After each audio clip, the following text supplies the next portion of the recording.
Hello, and welcome back to Zarnista Studios.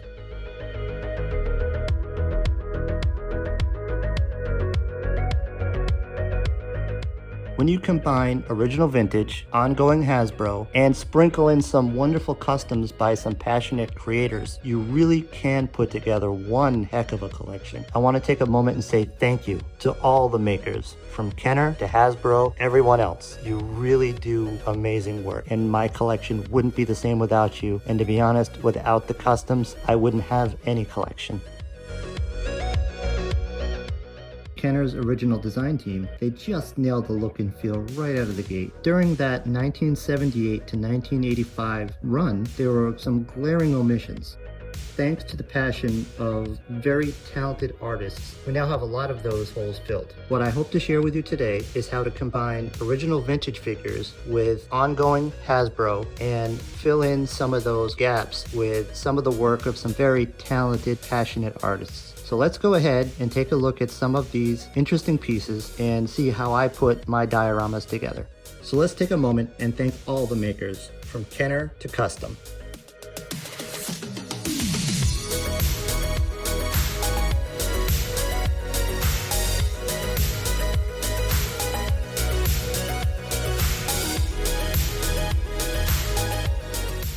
First, I want to say thank you to Dave over at Polloi for taking the time and teaching us how to find inexpensive starting points, how to mend them, how to touch them up, and most importantly, taking the time and making custom templates for capes and missing parts. Thank you. My collection will not be the same without you. Second, I would like to thank Darren over at Replicator Boxes and Inserts. He's the guy that printed out my custom backgrounds for these three dioramas: Hoth, Jabba's Palace, and Tatooine. And I will be working with him to do some more, but the first three look fantastic, as you can see. Thank you.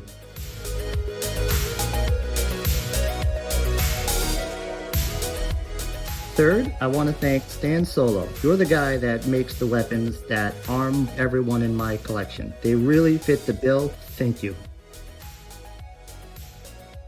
As we go through, you will see them on a clear acrylic stand. These were all star stands. I highly recommend them. They stand proud, they stand dead center, and they're perfect. Thank you, star stands.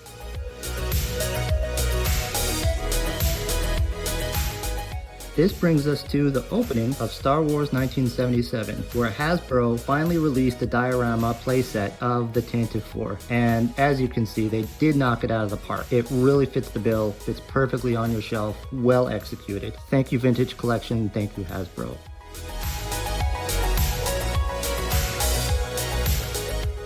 Here is an original Leia, and this is also an original R2, cleaned up and has a replacement sticker. First custom is by Rob at Outer Rim Creations with this much needed and missing Rebel Trooper.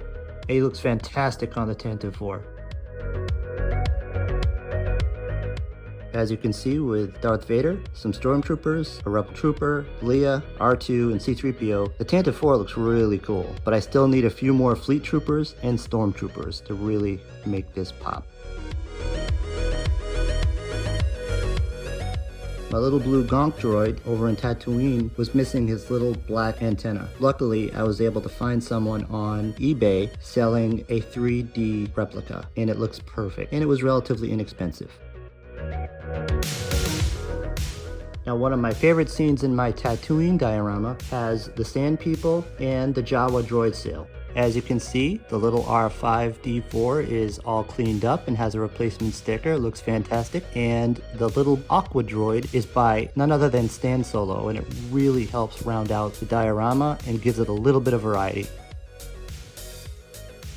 One of the figures I most wanted as a kid was the Sand Trooper, especially the orange Pauldron Sand Trooper. And in my opinion, this was a glaring omission. It would have been a no-brainer back in the day. And thanks to the fine work over at Trash Compactor Customs, you can take any Stormtrooper, whether it's the StanSolo version or the original, and you can convert them into a Sand Trooper. The parts snap right on and look amazing. Great work, thank you. While you're over at Trash Compactor Customs, you might want to get a blast shield for Luke to help him with his training. Now I still have to paint and detail mine, but as you can see, he looks pretty cool, doesn't he? Now here's something I think is really cool. These are actually brand new figures. This is the Luke and Leia from the Star Wars 77 Retro Collection, just a couple years ago. They look even better if you make them custom. Trash Compactor Customs, he makes a Rebel blaster that slides right into where the saber goes. And then I took it one step further and used a Stan Solo Rebel blaster for Leia. In my opinion, this looks fantastic. Here is an original white X-Wing that needed full restoration. I used all the techniques and tips from Toy Polloi. I was able to pick up 3D printed wing cannons, landing gear, and canopy, not to mention the ladders. And I think it really makes the difference. While on eBay, there was a seller that was selling decals. They had an option of blue, and I got those just to have something a little different. Now that blue pilot from my friend John over at Back in Time Toys, and to be honest, I have him kind of representing me, and my custom droid, which is the little green R5. Of course, that's that same Rebel Trooper from before. I only have one right now, and that little red droid is from Stan Solo, and it really does look fantastic. And this brings us to the Ice Planet of Hoth, where I have purchased 2 droids to really round out the collection. The white one and the white and orange one from Stan Solo. And they look fantastic because it helps add variety, which is so important in a diorama. And that brings us to Luke on Hoth. Now I know this is his X-Wing gear, and that's fine, but what I wanted to do was give him the original feel from back in the day. And so I added a blue saber from Stan Solo and a Jawa weapon, which is something I think I would have done if I had them back then. And I kind of think it has a good feel. I do have the Retro Collection Snowspeeder Luke, but I kind of like this one better.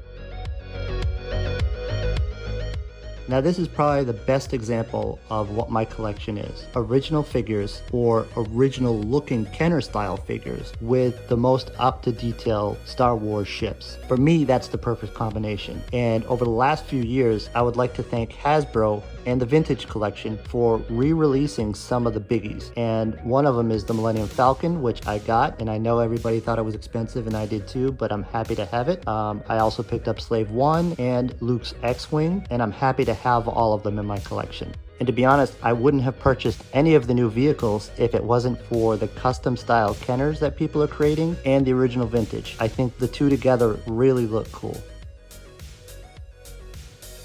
I want to give a big shout out to John over at Back in Time Toys, who helped me a lot with this little scenario.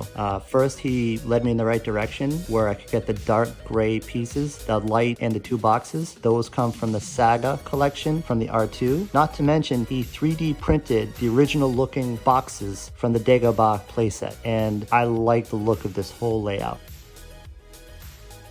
John from Back in Time Toys really raised the stakes by giving me a great deal on an original Dagobah playset, and Kenner really knocked it out of the park on this one. It really looks cool. He actually restored it. It's got the brown foam, it's complete, and it looks fantastic, and thank you. Another thing John produced was that little Force Ghost Yoda. He really gives a little extra something, and I really dig it. And if you look over to the right, you're going to see Jedi Training Luke, and that was produced by Rob over at Outer Rim Creations.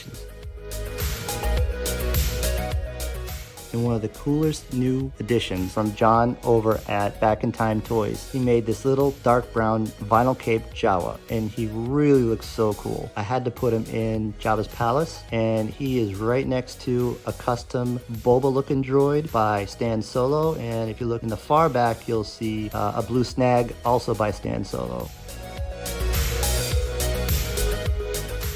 I would like to thank Rob over at Outer Rim Creations, who came up with this stunning, updated Kenner-style blaster for Boba Fett. It really has that Kenner vibe and looks like it's something they could have done. I really like the look of this. Great job. Now, unfortunately, I don't have the barge or even space to even consider having a barge. So a happy compromise is picking up a Stan Solo pop-up lightsaber droid with the drink server, and it really kind of completes the look. Obviously, it wasn't in that scene, but you get the idea.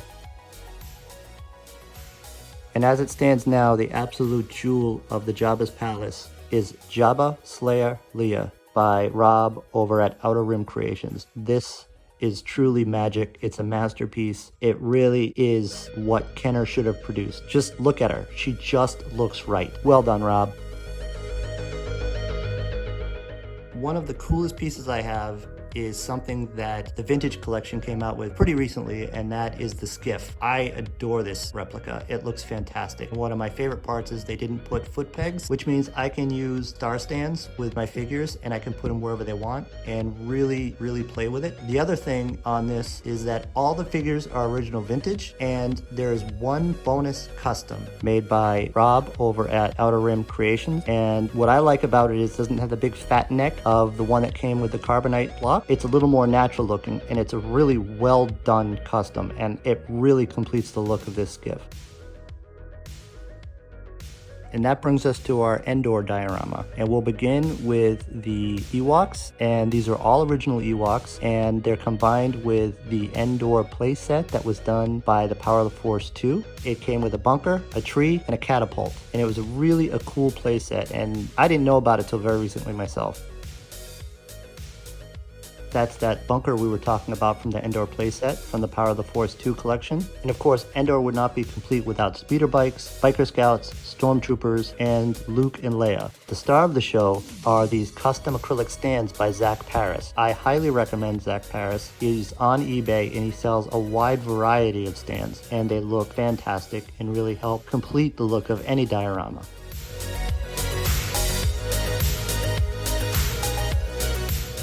So as you can see, when you combine original vintage, ongoing Hasbro, and sprinkle in some wonderful customs by some passionate creators, you really can put together one heck of a collection. So let's take a moment and thank all the makers, from Kenner to custom.